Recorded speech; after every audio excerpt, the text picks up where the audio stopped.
Morning, morning. It's good to be with you guys.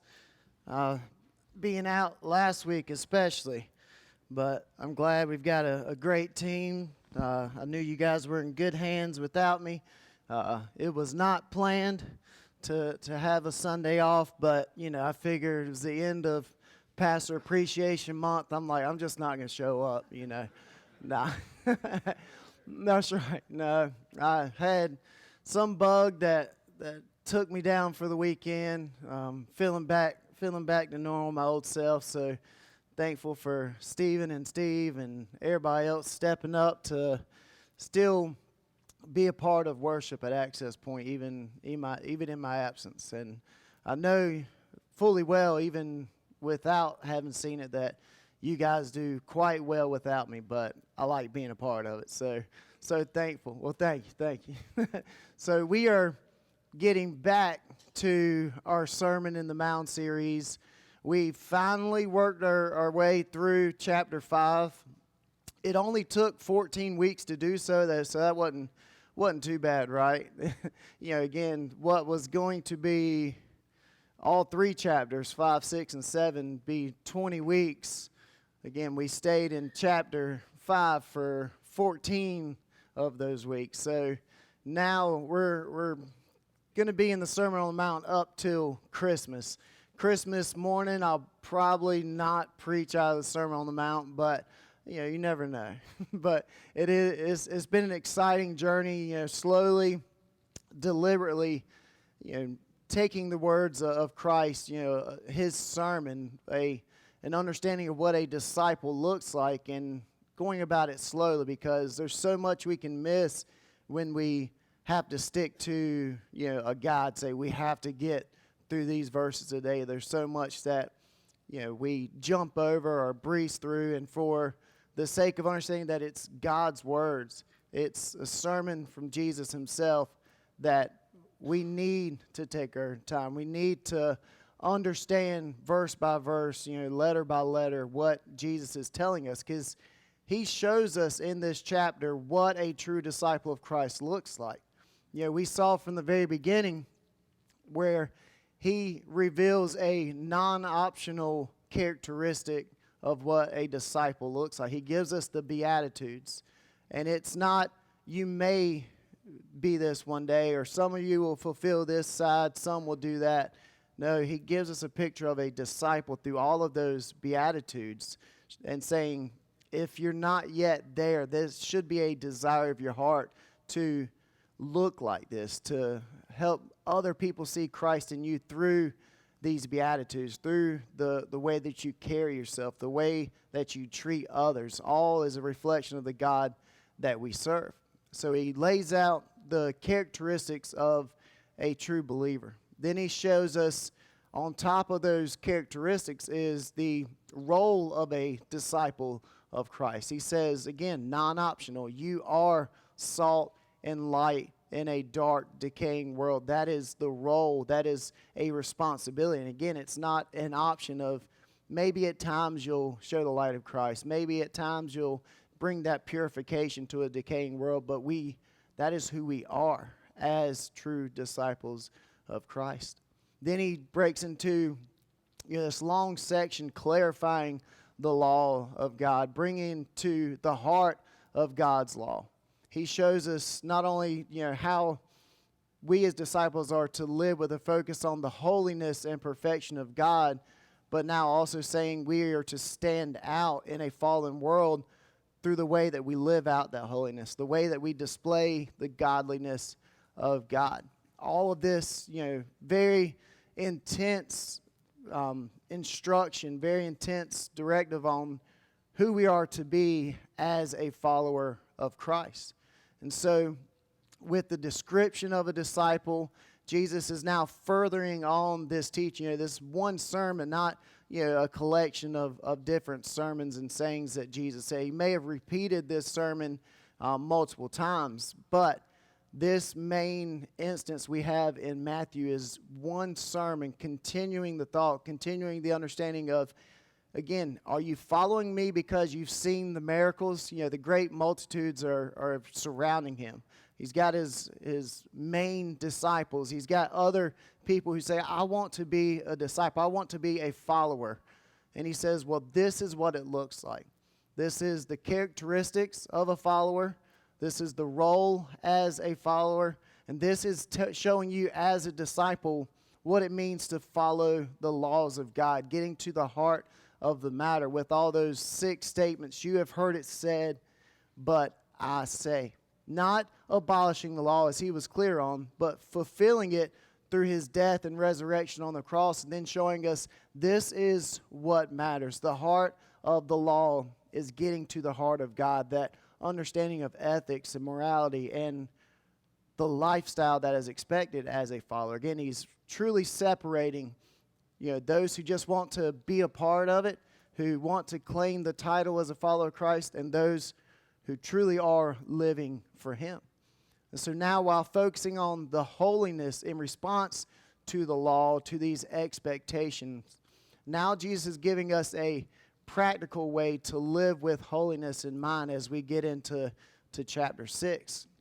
And in that, he gives practical lessons on what a true disciple looks like in the way that we carry ourselves. We've seen it in reaction to the law. We've seen it in reaction to the characteristics and role of a believer. But now you could hear maybe the inner thoughts of, well, what does that look like? How do I practically live this out, Jesus? How do I practically live out the Beatitudes, this role as salt in life? And so one of the first things Jesus tackles is this tough discussion on hypocrisy. And he deals with the intent, the authenticity of a disciple, because it's so easy to blur the line between looking righteous and holy and actually being righteous and holy.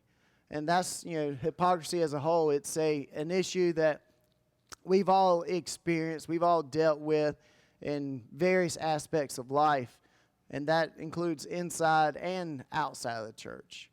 But it's in church, within religion, where hypocrisy hits the hardest and has the bigger impact because of the damage that it causes.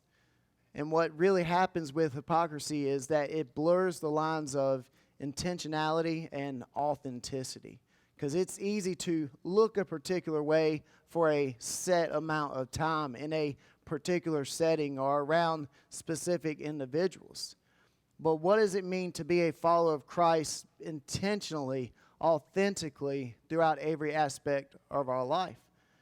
And that is a difficult thing, to live authentically for Christ. Saying I'm not only a disciple on Sundays when I'm with other disciples, other followers, but it is what directs every step of my life. It is what makes me who I am as the new creation I'm called to be in Christ.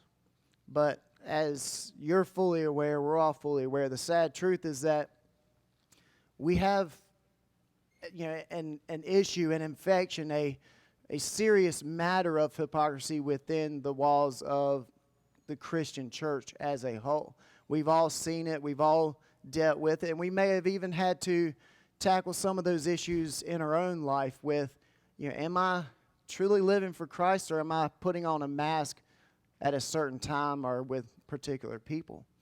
But with that, one of the biggest reasons you hear people saying, well, I don't go to church, what is their excuse? It's because it's full of hypocrites. They embody, one particular individual or a couple individuals and say, that must be all Christians. I see them this way on Friday, but this particular way on Sunday. It doesn't match. There's no cohesion between their so-called spiritual life and their day-to-day life.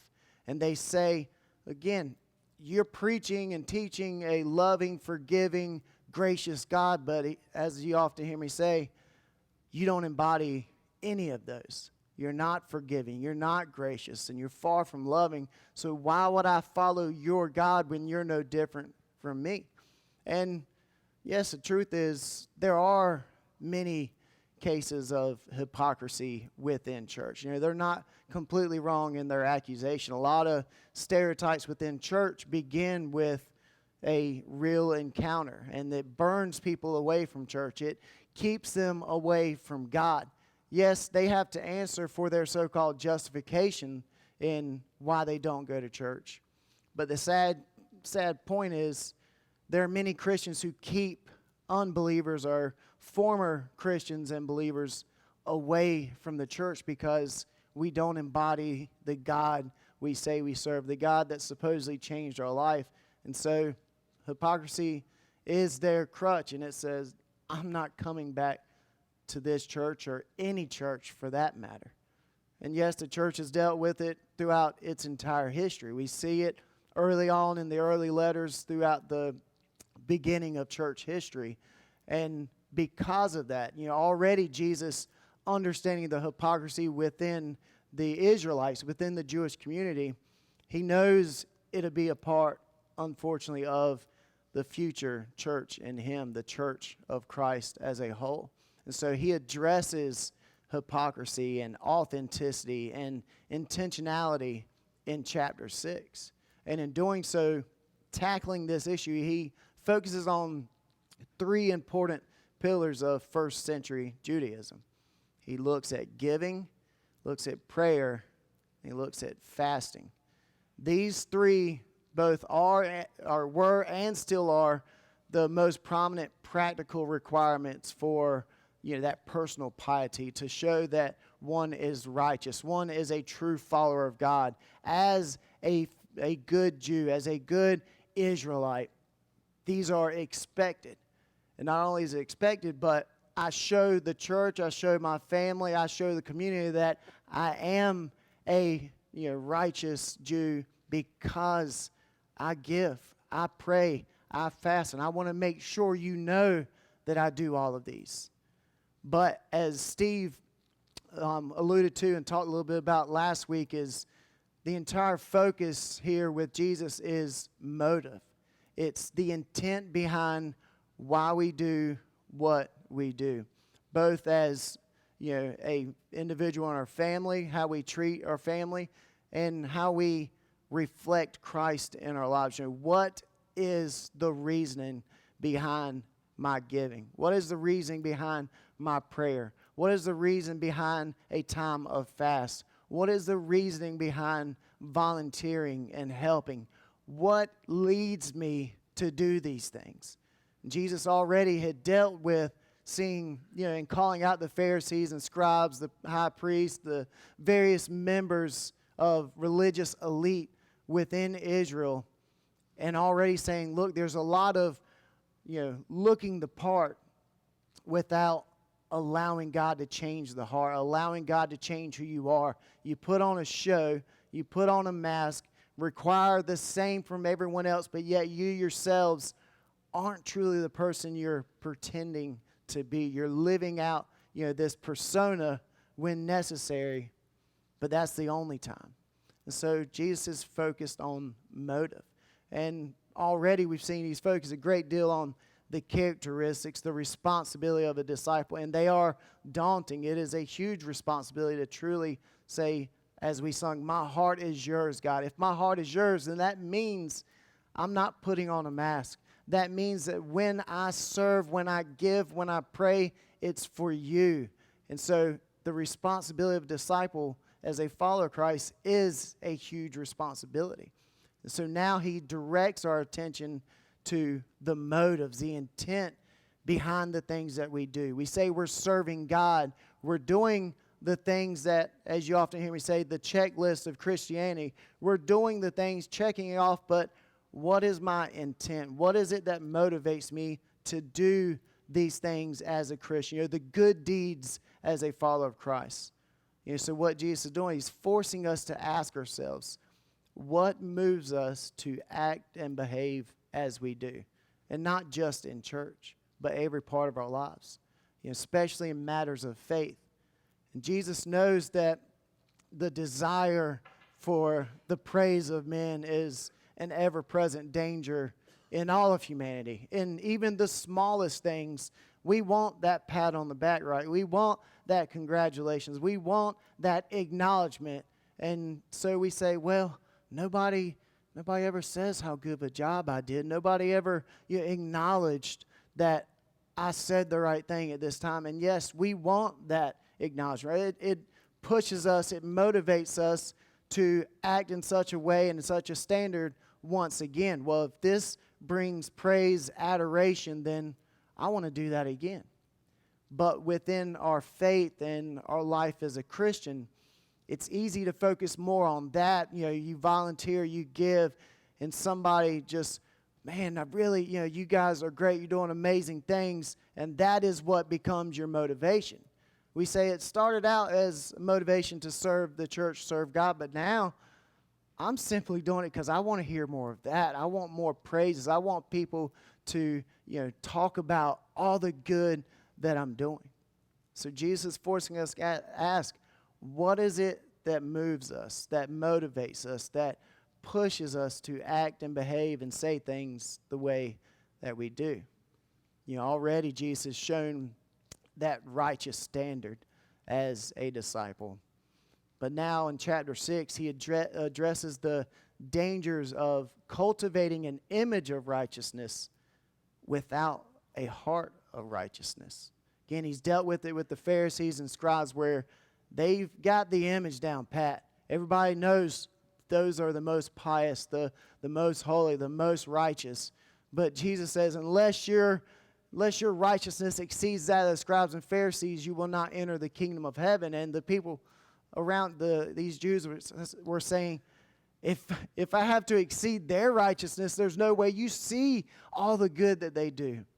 But Jesus says they're cultivating an image of righteousness, a mask of righteousness, without a heart changed through God's righteousness. And yes, it's difficult to do good works or, as a quote-unquote spiritual things with, eyes, with an audience, with others. Even as a pastor, my prayer every Sunday is, God, make this about you and not about me. Everything we do, it is difficult to understand how to properly toe that line of keeping God's glory in the forefront, not will they laugh at this joke? Will they enjoy this illustration? Will they, get anything out of this sermon I've worked on all week? It's easy to get caught up in that, and it's difficult to serve, to do good, to give when others are around without thinking of their opinion of us. Think about how they would, think better or worse of us in the way that we perform spiritual acts or do a good deed. But we know as believers, we are to do good deeds, to live for Christ, to serve others and glorify Him through that service. But we have to understand that we must avoid, it simply being an image of righteousness, or simply saying, well, they know I've done it, we're good, I've followed what I'm supposed to do, and then that being our drive, that being our focus, instead of how can I glorify God through what I'm doing. He's told us, let your light shine before others so that they may see your good works. Give glory to your Father in heaven.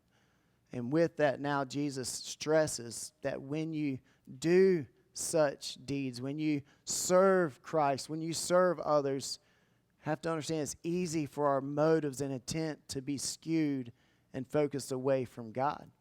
And so often these activities, they get twisted as a method for personal gain. But Jesus tells that such actions are meant to be done without fanfare or show. In fact, he says sometimes it's just best to do them in secret. Keep it to yourself. Whatever it takes. Don't, as we're about to see, don't let your left hand know what your right hand is doing. And the focus is, what is driving you? What is the focus? If it's for others, then that motivation will not bring the blessings of God. You'll get your blessings in this world. And with this teaching, with this understanding of, keeping it private, keeping it for God alone, would have been shocking to these first century Jews. They celebrated public and visible displays of religion. We'd see stories where Jesus was looking at people coming into the temple. They would, purchase their sacrifices or bring in their sacrifice. They would give right out in the open. They had it where everybody saw if you gave, and most time they could hear how much you gave with the clinging of the coins falling down into the offering bowl. And they saw, as Israel, the scribes, the Pharisees, as the holiest, the most devout individuals among them. And that holiness in their eyes was revealed with those public displays of spirituality. By standing up and praying, and we see Jesus calls out one, or we'll see soon one, calls him out because he's standing up, he's praying, so that others can hear. Jesus says he's getting his reward now because he's getting the adoration of those around us. But his focus wasn't on talking to God, but simply being seen. But that's how they viewed, spirituality. They viewed righteousness and holiness. But now Jesus, again, he's calling out their hypocrisy. And even says, as I just alluded to, unless your righteousness exceeds that of the scribes and Pharisees, you will not get into the kingdom of heaven. Calling out that facade, calling out that mask of righteousness. And now he's showing us how our righteousness can exceed that of the scribes and Pharisees, how our lives are meant to be lived as a follower of Christ, meant to be focused, intentional, and motivated on God and God's glory alone. So that's when we get to this follow-up section to where Jesus reveals how we are to serve, how we are to live righteously, and how we are to be the salt and light in a dark and decaying world. And what it all boils down to is, he says, it starts with authenticity. It starts with the heart and where our focus lies. So I know you're like, man, finally getting to the passage. But yeah, we're Matthew 6. If you want to follow on the screen or on your Bibles or tablets, whatever. Matthew 6, verses 1 through 4.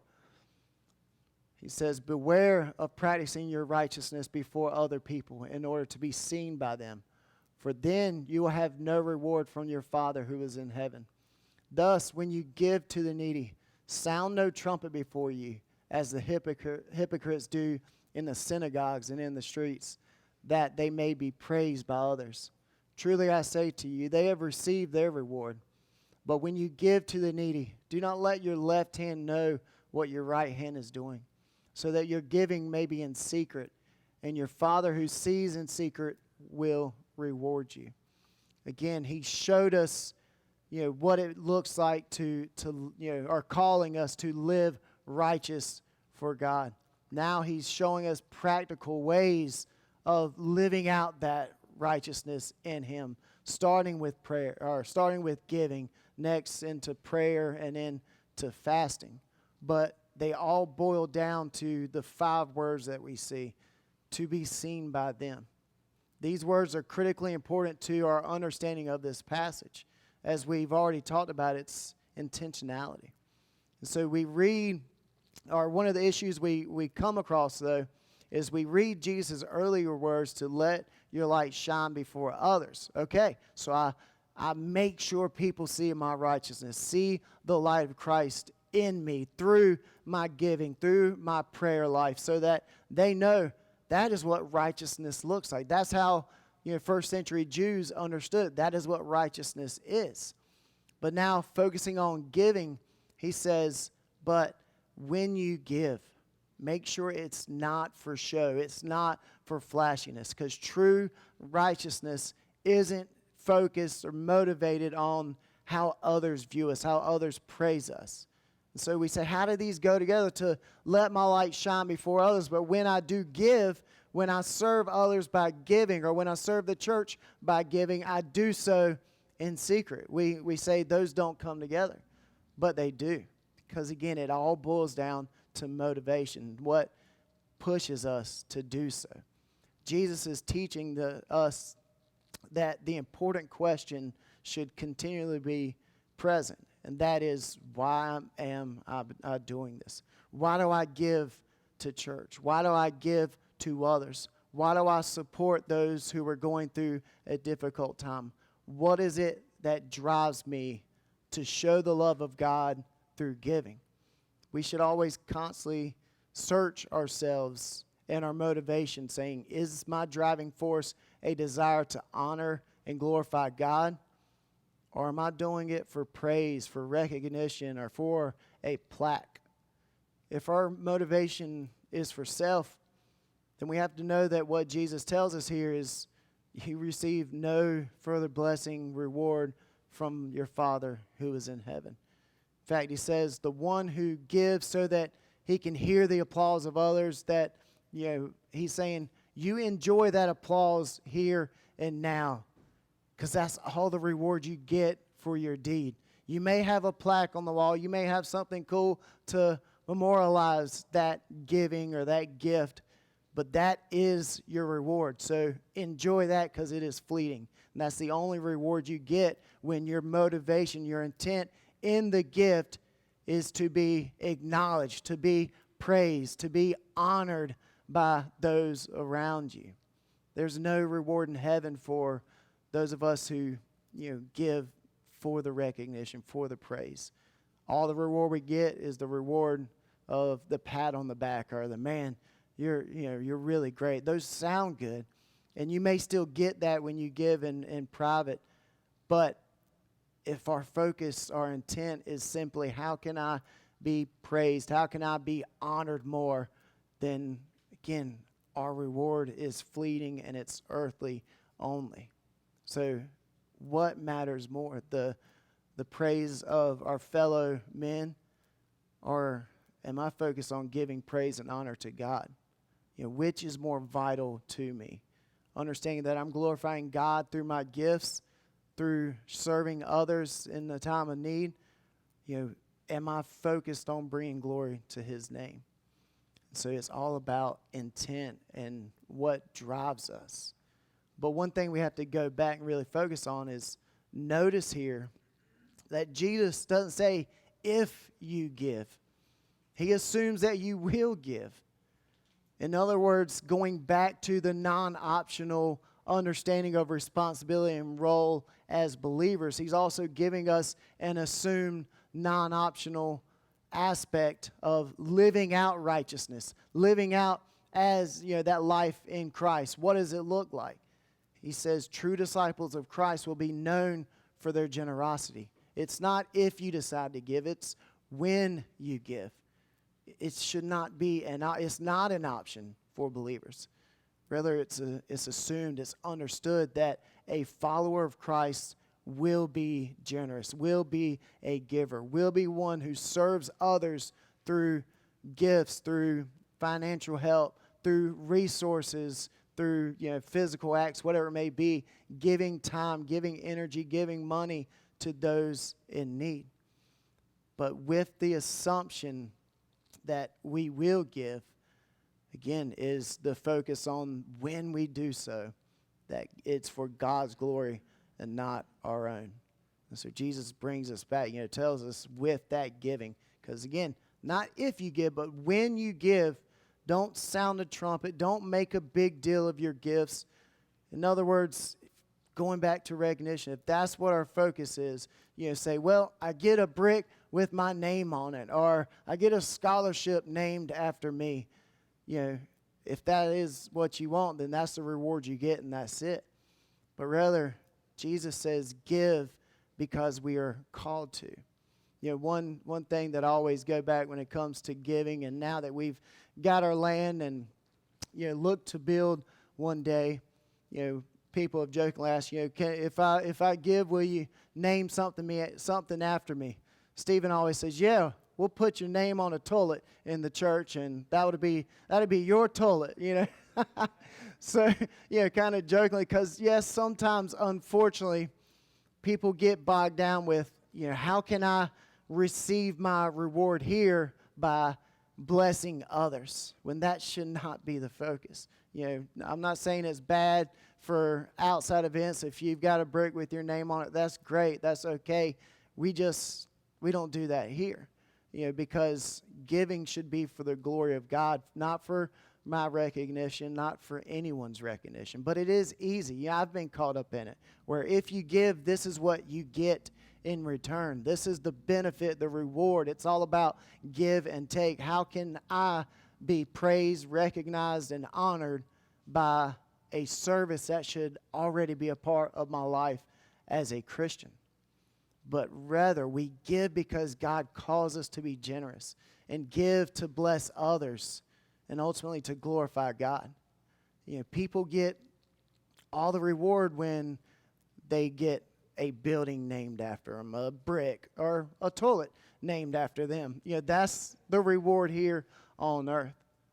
But Jesus says that is all the reward you get. There's no blessing, no reward in eternity in heaven. Not saying you won't go to heaven, but saying there's no added blessing, reward from God, both here or for eternity. They give up the praise reserved for God so they can gain that pat on the back or applause from others. You know, one story I go back to, is the story of the widow's mite, where we see this preaching in practice. The rich, we saw again, as we were talking about, they give in the open outside the temple where everyone can see.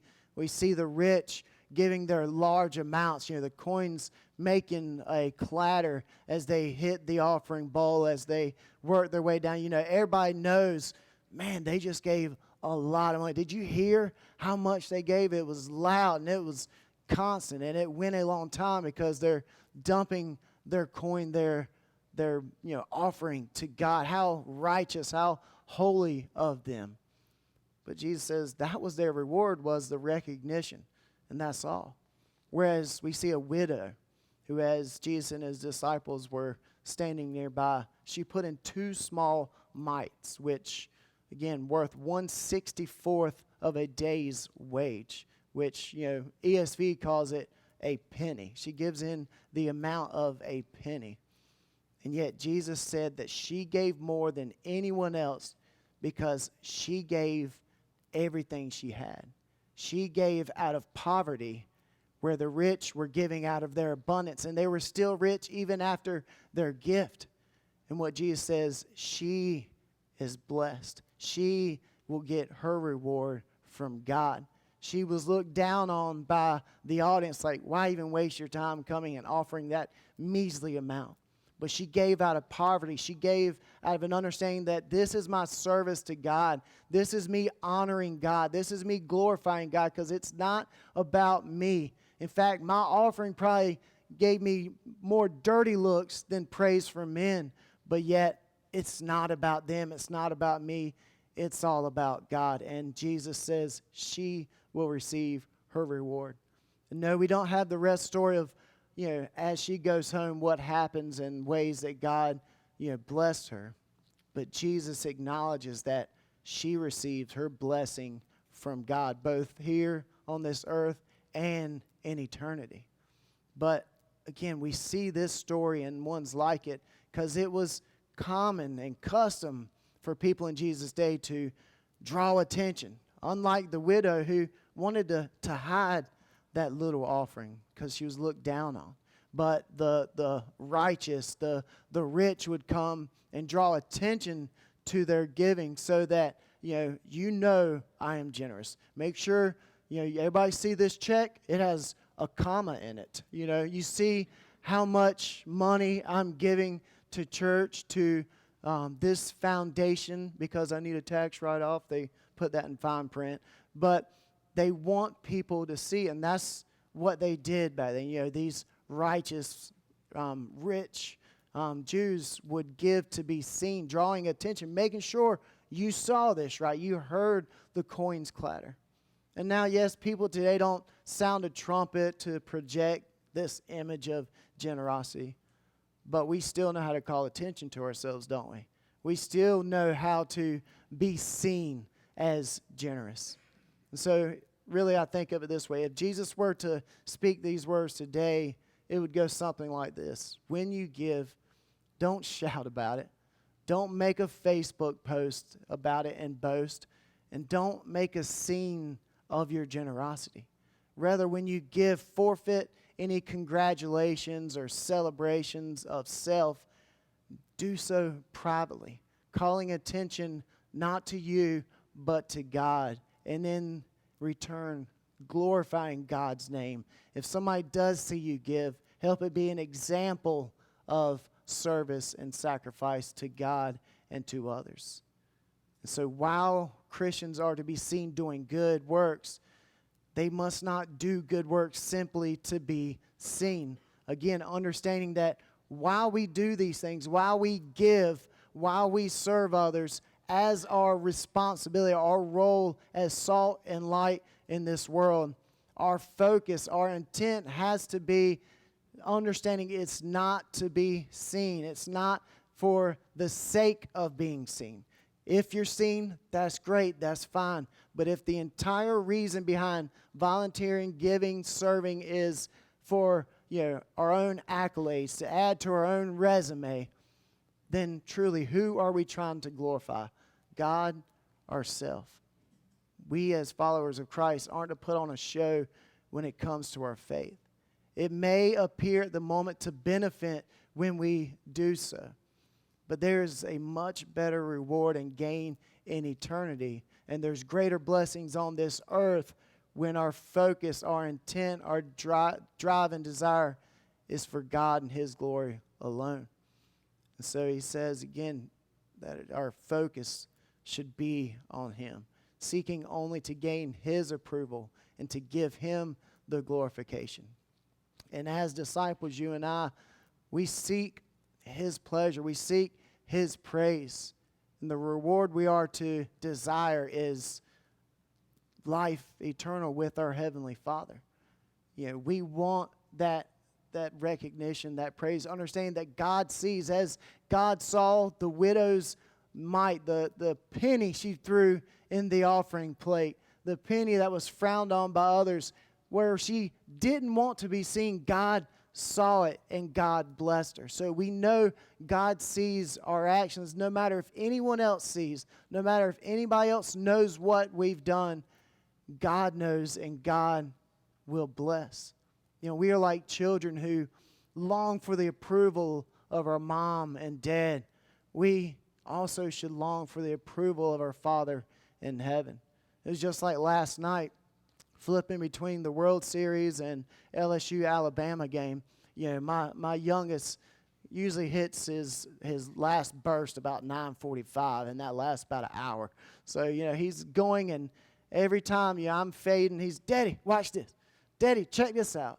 Some new trick, some jump, some landing on his head. I don't know what he was doing, but he wanted that recognition. Dad, look what I've done. Look what I'm attempting to do. Laugh at this, acknowledge this. Not for a sense of gaining any reward, but truly that's what it was, the recognition of a father to a son, acknowledging, as silly or goofy as it may be, he wanted me to recognize who he is, what he's doing, what he can accomplish, as silly as it may be.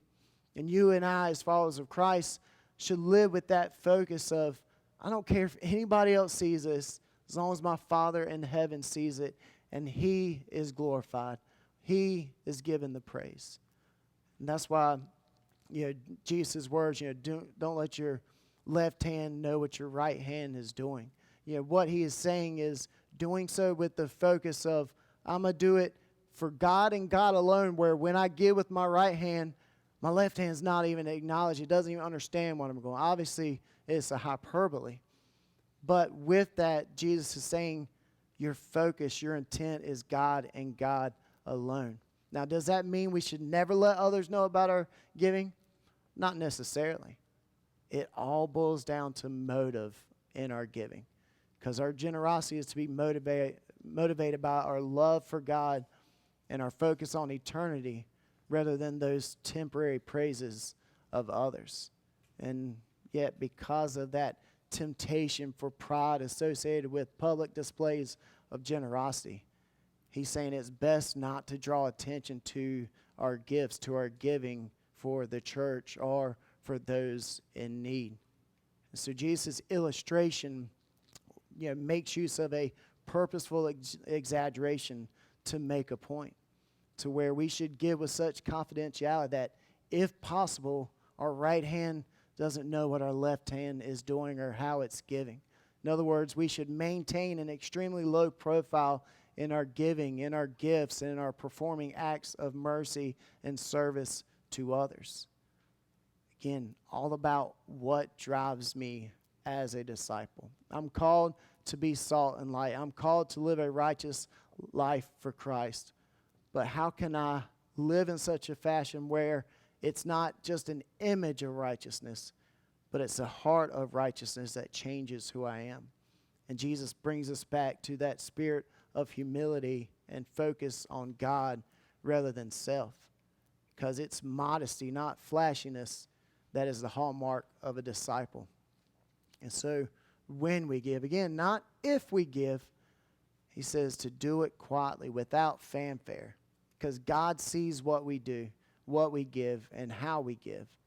And that is enough and should be enough. If others, again, do hear or see of our giving, use it only to encourage them to be faithful stewards in God's kingdom, not to be praised by others. But rather, when we give, we know that God will see and will reward us. Again, the greatest gift is eternity with God alone. That's enough. And yet God goes beyond and blesses a cheerful giver, blesses us in this time. Does it mean blesses us financially? No.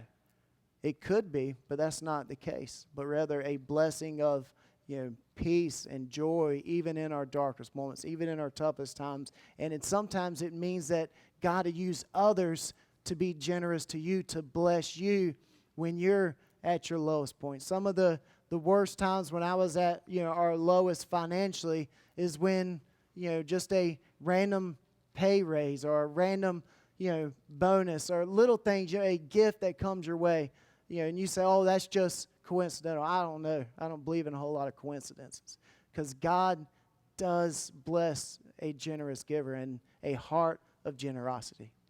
But what Jesus goes back to is that when we live out our righteous deeds, our righteous acts, it shouldn't be focused on self, because that's all the reward you get.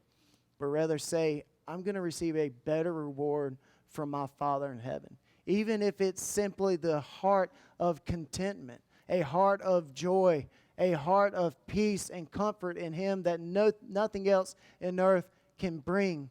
God blesses through that spirit of comfort, that mindset of clarity and joy in our life.